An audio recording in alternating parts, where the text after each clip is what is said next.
Mais uma vez, nós voltamos com um Diário Entrevista, agora com um dos coordenadores do Partido dos Trabalhadores em Caratinga, nosso amigo Eloy Benedetti. Eloy, satisfação em tê-lo aqui conosco. Vamos falar um pouquinho da campanha eleitoral, né, que está acontecendo nesse momento importante da vida nacional. E você, como um dos coordenadores do maior partido, né, do Brasil hoje, um dos maiores partidos do Brasil, que é o Partido dos Trabalhadores, o que você tem que comentar a participação do PT nesse processo eleitoral, já com 12 anos na gestão da República Brasileira? Bom, primeiramente, bom dia, obrigado pela oportunidade. O Diário é um veículo, talvez o mais importante, pelo menos o escrito de Caratinga, é um referencial diário que a gente tem, principalmente da coluna de notas, que em tom meio de brincadeira e tal, dá o ritmo e o tom da política, tanto local quanto a nível mais geral. O que eu noto na questão da eleição provável e até possível no primeiro turno da Dilma é que, com o programa da TV, onde o PT, com sua coligação, obteve 12 minutos, pôde-se saber muitas coisas que até eu, que sou um sujeito bem informado, que tenho internet, que vejo o País, leio o New York Times, eu não sabia. Eu não sabia, por exemplo, que tinha uma ponte, a segunda maior ponte do mundo, em Manaus. A imprensa nunca noticiou isso. Ontem mesmo estava falando com um jovem da UNEC, que está no Pronatec fazendo o curso de segurança do trabalho. Ele estava em dúvida em quem ia votar. Vai fazer o Enem, o ProUni, quer fazer engenharia ambiental. Tudo isso, Bolsa Família, Bolsa Escola, que todo mundo, pelo menos os tucanos, falavam que era Bolsa Esmola.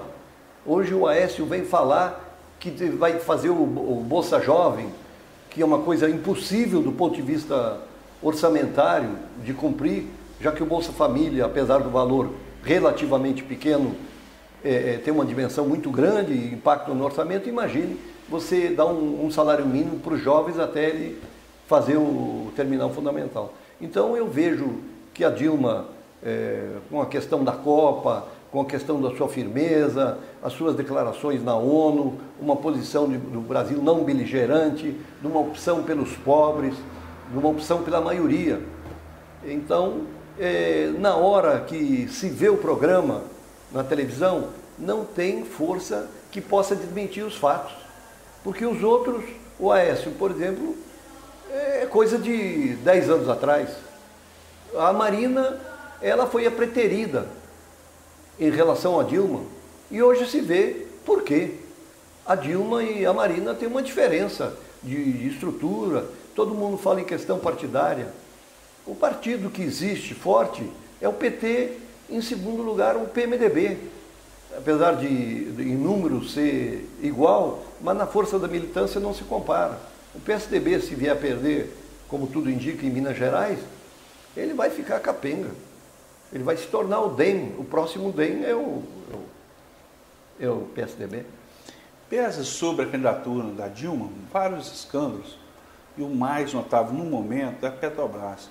O que você acha que está acontecendo realmente, ou o que aconteceu, e se isso vem pesando na candidatura dela, ou está sendo irrelevante pelos posicionamentos dela? Olha, são duas coisas que tem que ser observadas. Por exemplo, a corrupção na política e no mundo é endêmica. Eu trabalhei em multinacional e comprei equipamentos na Europa. E nenhum vendedor deixou de me oferecer propina. Quer dizer, o europeu, ele é o puro ao me oferecer propina, e eu sou corrompido se eu aceitar. Sempre há o corrupto e o corruptor. Como a presidente Dilma diz, nós não temos mais engavetador geral, como tínhamos. Os processos iam e eram engavetados. Ontem mesmo saiu o ranking dos fichas sujas, o primeiro lugar é o PSDB. O PT vem em 8º lugar no ranking dos que tem mais fichas barradas, porque é do ser humano a imperfeição. Agora, que a Polícia Federal, o Ministério Público e a própria Dilma têm à disposição de até as últimas consequências dentro das normas legais e da independência dos poderes, porque muita gente gostaria que a Dilma fizesse o papel do Supremo, o papel de jornalista correr atrás dos fatos. Ela tem que fazer obras, tem que fazer o Bolsa Família, providenciar a infraestrutura para o país, não deixar faltar energia, como em São Paulo o Alckmin não deveria deixar faltar água, e tudo está em pé de guerra. Cantareira tem mais 50 dias de água, e há 15 anos, para quem diz que é o choque de gestão. Então a questão da corrupção, por exemplo, houve o mensalão Tucano Mineiro, vai prescrever todo. O Pimenta da Veiga está envolvido, o Azeredo pediu para sair para não ser caçado. Por que só se prende gente do PPPP? Você sabe o que significa isso, né? Pobre, preto e do PT. É difícil botar um tucano na gaiola. Então, vamos mudar um foco da entrevista. Eu vou falar o nome das pessoas e você vai discorrendo o que você acha delas. Nós já falamos um pouco da Dilma, né? Mas podemos voltar nela. O que você acha da cidadã Dilma, da presidente Dilma, da militante Dilma, nessa gestão de 12 anos? Olha, desde 4 anos dela. A Dilma foi uma escolha política e técnica, principalmente do Lula, que é o nosso líder com uma história de vida, foi um dos pilares sustentáculos da derrubada da ditadura. Antes das greves gerais de São Bernardo, a luta era num plano abstrato. Claro que era importante. Em 1974, para você ter uma ideia, eu andei 1.700 quilômetros de carro, porque meu título não tinha sido transferido para o Rio, para eu votar no Paulo Brossard e no governador, que eu não me lembro qual era. E foi a primeira derrota política da ditadura. A Dilma, ela teve uma trajetória de luta que ela mesmo reconhece na juventude. Eu fui da luta política, do PCB, mas eu não era favorável à luta armada. Porque a luta armada é a última coisa que você deve utilizar. O que você tem que fazer é a luta política. Então, a luta armada já fez a sua autocrítica, entende? Apesar das intenções, você não vai com 1032 derrubar uma estrutura das Forças Armadas, da CIA, do DOPS e tal.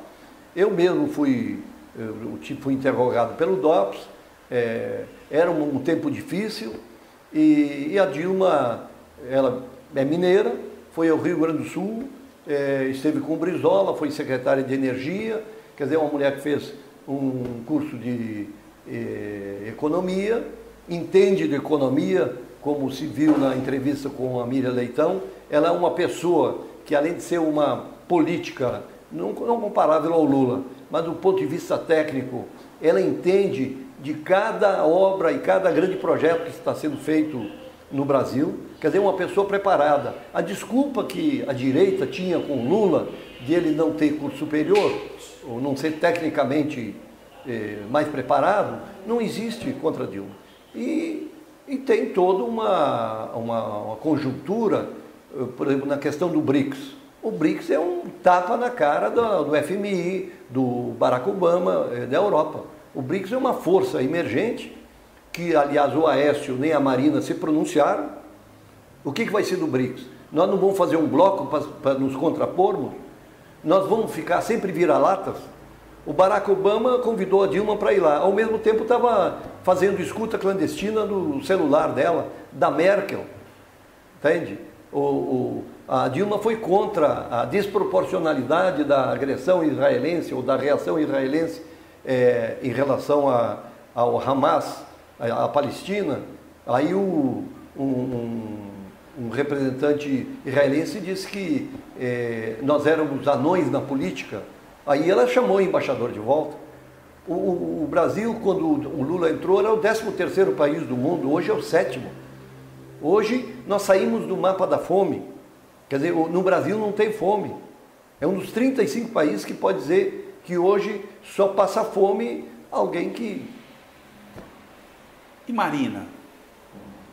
Marina, a classificação melhor é o balão japonês. Enquanto teve aquele fogo da viúva do Eduardo Campos, dessa história não bem explicada de como ele caiu, e ela teve aquele sopro inicial, aquela combustão inicial, mas ela não tem substância. Ela mesmo, ela se desdiz quando ela é contra a política. E como é que ela vai ocupar um cargo político, sem partidos políticos? Se você nega o partido político, e ela não conseguiu nem formar a rede, e ela é uma volúvel politicamente, teve 27 anos de PT, foi senadora pelo PT, depois foi para o PV, largou o PV, foi montar a rede, não conseguiu montar a rede, aí fez aliança com o PSB, entrou para o PSB para se viabilizar como candidata, e agora diz que ela não volta à rede, vai ficar no PSB. Quer dizer, deixou a rede na mão, quer dizer, a rede caiu na rede do PSB. Muita gente do PSB está inconformada, porque um partido com um histórico foi fundado em 1947, onde veio o Albuquerque, do Rio Grande do Sul, dizendo para socialites paulistas que o socialista lá é só histórico e figurativo, não tem significado maior. Aécio Neves. Aécio Neves é um representante do neocolonialismo que, enquanto ele se manteve em Minas Gerais, com o controle quase absoluto da imprensa, ele tinha o poder. Mas quando ele passou de Minas para o Brasil, com a sua preferência pelo Rio de Janeiro, a esposa dele teve os filhos no Rio de Janeiro, no fim de semana ele está no Rio de Janeiro, o candidato dele, o Pimenta da Veiga, veio de Goiás depois de 15 anos, afastado de Minas, tanto que ele não consegue nem saber onde é que é o norte de Minas. Então o Aécio foi alguém, como muito que nós conhecemos, mesmo na política local, é um momento, você não tem o povo, ele guarda na memória grandes nomes como Getúlio, mas tudo passa ou pela morte natural ou pela morte política. Não havendo organização, ele instrumentalizou e utilizou a mídia de Minas como ninguém. Só que ele não pôde fazer isso no país todo. E duas coisas derrubaram o mito Aécio. Uma foi os Aécio Portos, que ele não pôde explicar. E a segunda, a fama de boêmio, que tem mais de 10 filmes no YouTube, onde ele aparece dando R$100 cambaleante lá no Cervantes, em Copacabana, no Rio de Janeiro, a negativa de usar o bafômetro quando foi... Então, isso que se passou para o país. No Sul, ele é visto, de São Paulo para baixo, como alguém que não é muito chegado ao trabalho. Tanto que muita gente vem falar que quem comanda o governo mineiro, quem comandava, quem está, é a irmã dele, Andréia. E então, isso passou, entende? E aí veio a Marina e deu uma pá de cal. Agora ele está na esperança de chegar ao segundo turno. Só o que eu vejo é que muitos candidatos do PSDB estão tirando o nome dele, entende? E outros candidatos estão afastando. Quer dizer, a morte dos tucanos aqui, do Aécio, a morte política do Aécio, vai ser um duro golpe para o PSDB, que eu posso dizer que é o próximo PFL. Ele pode até mudar de nome, mas se ele ganhar em São Paulo e eventualmente Paraná, no Nordeste a Dilma é avassaladora. O Centro-Oeste, que o Serra ganhou na outra vez, a Dilma está na frente. Em Minas Gerais, a Dilma está na frente. A Marina não ganha no estado natal dela, o Acre. Então, a realidade que o programa eleitoral mostrou do PT, não por obra de marqueteiro, é simplesmente mostrar o Perilo de Goiás, há 3 meses, quando inaugurou o último trecho da ferrovia do Sarney, que vem do Maranhão, ele disse: você é uma republicana, você é a maior presidente que o país já teve. Essa obra é a maior obra que Goiás recebeu. Vai tirar 200 mil caminhões anos de soja que iriam para Paranaguá ou para Santos e vão ir para o aeroporto de Pernambuco ou do Maranhão. lá, quer dizer, descongestionando as estradas e tal. Então, a verdade prevalece. Fernando Pimentel, candidato a governo de Minas. Fernando Pimentel, ele fez uma estratégia inteligente, porque é o seguinte, ele primeiro se firmou enquanto candidato em cima das realizações que ele teve como prefeito de Belo Horizonte. Ele não se escorou na Dilma no começo, a gente até estranhou no começo, mas primeiro ele se firmou, ele não usou Dilma como uma muleta e nem o Lula como uma muleta. Na medida que ele já estava firme, então ele, ao invés de pedir o apoio de Lula e de Dilma, ele contribuiu com a parcela dele para a subida de Dilma, e aí houve uma coisa que o povo entende, a diferença do que é um apoio e uma muleta. Já em São Paulo, não tenho tantos parâmetros, mas eu acho que o Padilha, apesar do grande acerto dele, dos médicos, mais médicos, que a maioria é cubano, ele trabalhou, quer dizer, não tinha o histórico do Pimentel, que foi prefeito, um dos melhores prefeitos de Belo Horizonte, ele tinha mais a questão nacional e teve pouco tempo. É difícil saber, porque eu acho estranho o Alckmin estar com essa votação toda, sem levar em conta as manipulações do Ibope e Datafolha, com uma questão da água, que há mais de 15 anos, está dito, no sul de São Paulo, tem água sobrando. Uma canalização de 100 quilômetros forneceria água a São Paulo. E também isso leva a outros pontos mais estratégicos que nós temos que estudar, os planos diretores, cidades megalópolis de mais de 10 milhões, 15 milhões de habitantes, são impossíveis. Você imagina se daqui 50 dias faltar água em São Paulo? Vai ser o caos. Não vai ter água para beber, não vai ter água para tomar banho, para cozinhar. Pimenta da Veiga. Pimenta da Veiga, uma que ele praticamente deixou de ser mineiro. Os negócios dele estão em Goiás, ele não conhece mais a realidade, foi ofuscado pelo Anastasia, quer dizer, o candidato a governador normalmente é o carro-chefe. E pelas entrevistas que eu vi, ele chega a ser patético. Ele tem uma entrevista onde o Pimentel não vai por uma questão, pelo que consta, de saúde, com atestado médico, teve faringite, isso é uma coisa comum em candidato, tem que falar muito, e ele faz a pergunta para o candidato ausente. E terminou o tempo dele, ele queria fazer a tréplica, o pessoal que estava lá, e a locutora passou a rir. Ele chamou, disse que ia fazer um hospital regional no norte de Minas, botou o governador Valadares no norte de Minas. Falou que o ensino fundamental é fundamentalmente estadual, que entra com 40% e os municípios com 60%. Tarcísio Delgado chegou e falou, mas como? 40% é maior que 60%? Aí ele diz, não, é mais ou menos igual. Entende? Quer dizer, é uma pessoa que passou do ponto. Não é pela idade. Fidel Castro tem 87 anos, 88, e é lúcido, mas saiu de cena, deixou o irmão dele. Então, cada um tem o seu time, tem o seu tempo e... Vamos falar agora dos candidatos locais aqui. O Mauro Lopes. Eu acho que o Mauro Lopes deve ter uma votação expressiva, igual ou maior que a outra vez. É um dos deputados regionais que Caratinga, a região, deve muito a ele, porque é o chão dele, é o domicílio eleitoral dele, a menina dos olhos dele é a região de Caratinga. Adal Kleber também acompanhando um pouco o pai e também já de algum tempo para cá pelo menos tendo esse mesmo comportamento em relação é o sucessor natural do Mauro Lopes.